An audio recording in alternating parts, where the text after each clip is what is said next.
Yo folks, and welcome to the channel. My name is Bork, and today's video will be covering Gacha Gaming Weekly for the second week of December. So let's go ahead and jump right into this. First things being is Mihoyo is releasing a paranormal shooter game in a different studio. And just note, there's offices in North America and Montreal, Canada. So kind of interesting, they're opening offices in the Western Hemisphere while this paranormal shooter is in development, I guess. And just note, Mihoyo's also worked on a romance detective game known as Tears of Themis, and also Honkai Star Rail, a new game set in the Honkai 3rd universe. And just know, Goro, or essentially the 2.3 update, is going to be coming to the Genshin Impact series. Why am I pointing this out? Well, mostly because Goro looks amazing. He has like sort of that wolfy doggo aesthetic, and I have that sort of aesthetic. I don't know, hint hint. Bork right here, they go hand in hand. This is what I'm trying to say. But I think he looks amazing. I wish I had a VTuber rendition of this man, and I want to try Genshin, maybe sort of see like how this character sort of works. I've never been a fan of like bow characters, but you're drawing me in because, you know, doggos. I love doggos at the end of the day.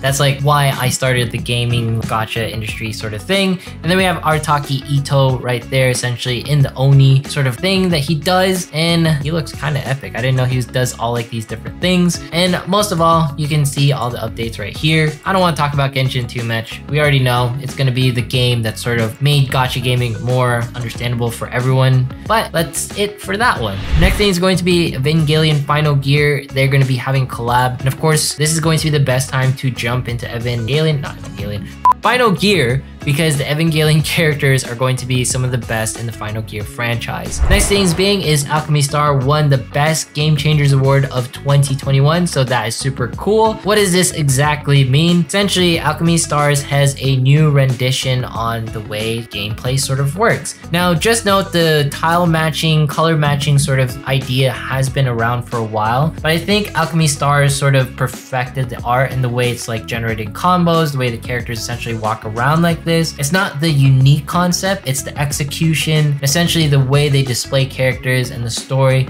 It's all of the things combined together, wrapped around what Tour Dog Studios has created for this game. So huge congratulations, flowers to them for essentially getting Best Game Changers Award of 2021. And then I also want to talk about Pokemon Unite Rings in Christmas Spirit with their essentially new trailer right here. What's really interesting about this to me, because I don't play Pokemon Unite, is the amount of detail they have essentially put for this new holiday season. You know, they do an overhaul on the UI, you know, new skins and stuff. Honestly, not a lot of gacha games go this far as like, hey, let's change everything. We'll change the soundtrack. We'll put skins within the game with this much detail. You know, just like in this sort of 3D format, it hits different for me. I can't play Pokemon Unite, even if it is meant for scrubs or little kids. I still can't play any League-esque sort of game just because it takes so much skill and my brain cannot handle it. But I just wanted to admire these aspects, and I have to talk about my boy Dragonite. He's one of my favorite characters. Honestly, the Gen 1 dragon, the best dragon. Of course, that's just an opinion, but you know, kudos to Pokemon Unite for essentially having this. And of course, we have to talk about Tower of Fantasy releasing in December 16th for China specifically. I just want to point that out in case you were like, oh, Bork, does that mean it's coming out like in the USA? No, in China. And just know it's going to be on mobile and PC devices in UE4 or Unreal Engine 4. In case you want to know how this game sort of looks, it has like this Genshin sort of aesthetic. And huge thank you to Stepru for providing this gameplay. You know, huge guy, been following him since like forever. You can see like the animations for this game is pretty clean. You know, even like your little character that you control is going to be, you know, in this sort of animation. And just note, when it comes to this game, what I like about it the most is it's not like Genshin where you have to have like specific characters. Essentially, you'll have your own character and you'll be controlling them, you know, customizing them, because it's going to be an MMORPG experience. But honestly, look at this gameplay. It looks flawless. It looks beautiful. It's like everything that I want in a 3D action RPG. I wish Genshin was like this in some ways as well, but obviously there are certain limits to these things. You can like jump in air. There's like a little stamina system. We have that stamina system in Genshin, but I just want to point this game out. Hopefully something like this also releases in like a normal turn-based RPG, like this clean Breath of the Wild sort of aesthetic, because I just love like the way characters look in this sort of style. Next thing is going to be Uma Musume taking the crown of Best of 2021 in the Japan Japan division. Now, why is this interesting to me? Well, obviously, Umamusume is a very niche game in the eastern region in Japan specifically, and it has like gacha mechanic plus like horse racing mechanics. It's actually kind of complicated if you actually dig into it deep, thanks to like the breeding and all the simulations you have to run. But just know there's going to be exciting games such as Pokemon Unite that won. Indie category got Omode no Shokudu Monogatari 2 Korakuri. Let's try this again. Omode no Shokudo no Monogatari Kokori ni Shimaru Showa series. Okay, I can't say stuff. And then Sumiki Gogoroshi Farm for cute and casual. And then creative category Near Reincarnation. So all these games, congrats to you. Best of 2021 in the Japan division specifically. And then we have to talk about Google Play is going to get an official PC support in 2022. Why is this interesting? Because you can seamlessly switch between your phone, tablet, Chromebook, and Windows PC. Why do I care about this the most? Because this means my graphics card, it can actually be utilized properly and it's actually integrated into Windows properly. BlueStacks, I love them. They sponsor the videos, they help pay the bills and all that stuff, but I need more actual gameplay that works like on my PC redundantly with no issues. So Google Play coming to PC, I welcome you. Please do the thing in 2022. Next thing is of course Princess Connect Season 2 release date announced for January 10th. So that is super exciting. I love the Princess Connect series. I love like these little wolfy guys, look absolutely adorable. And then Coco X Face, and then here we go. Season 2 is gonna be upcoming. Look at all this fantastic anime food. You love to see it, but most of all, I love this Princess Connect series, and hopefully it's gonna be a little bit more just as cute. I don't like this anime because it has like groundbreaking plot. I watch it because it's just a feel-good sort of wholesome anime with some dark touches in the background. And let's go ahead and talk about the monetization or top grossing game for the month of December, that specific date right there. Just note, Raid Shadow Legends, blah, blah, blah. We already know ads. Fate Go, The King. I would say this is probably the game that will rule them all forever and ever. The unprecedented king because it has like the best story, and that's why most people play it. You don't play it because the quality of life or, you know, the exciting gameplay in my opinion.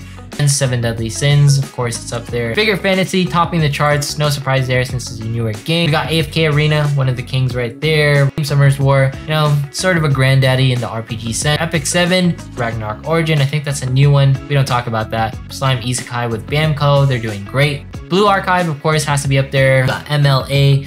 We got This Data, Final Fantasy Omnia, Marvel Future Fight, shout out to Satan, that guy is a god. And then we got all these different games, Evertale, Idle Heroes. What does this mean when your game is essentially on the top grossing, you know, there's Princess Connect and all that stuff? All that you need to know is so long as your game is essentially here, it has more of a likelihood of lasting a couple of years. But just note, this doesn't mean everything. At the end of the day, this is just so that we understand that it has some longevity. But just note, there's some games here that will essentially still get shut down whether they make $1 million or negative 100k or whatever. And just note negative because they got to pay the devs, and essentially the devs have to do something in order to make these games possible. If I were to pick out one game that has stood out to me as of recent, I guess Figure Fantasy, you know, with this Toy Story aesthetic. I saw an article where they're injecting $18 million or $12 million, a ridiculous amount of money into this sort of franchise. So I'm curious if that's going to be well spent. And then of course, there's nothing else much that really surprises me. All of these games have been around for quite some time. Unison League, that's like the original Sinnoh Alice, kind of interesting. Last Claudia, you know, holding the king as far as, well, Last Claudia doesn't do anything, honestly.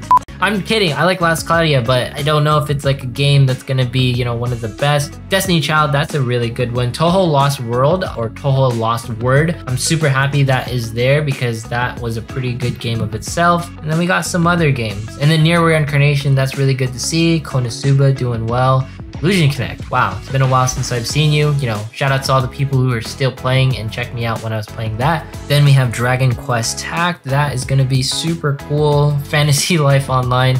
All right, that's newer, I understand. Albion Online, this is actually a really good game in case you want more of an MMO old school RPG experience, like sort of Ruin Escape sort of style. Sky RPG, that is, you know, it's good. That's like Voltron's #1 game in some ways. Lord of Heroes, that's nice to see as well. That game was pretty interesting with the way it released certain heroes. Got Ragnarok M, Stardew Valley, that's probably one of the best games. And just know, I have this ordered by role playing, so this is obviously not just based off of like top performing Android apps. If you actually want that, change it from game, go to overall. And of course, you will get a completely different set of things. You got Google #1 right there, baby. We got Disney Plus, Pokemon Go, and I know Genshin Impact, there you are. It's right there. It's one of the top ones. It's the game that sort of like front faces the gacha industry right now. All the Genshin players, love y'all. Just a lot of stuff going on there constantly.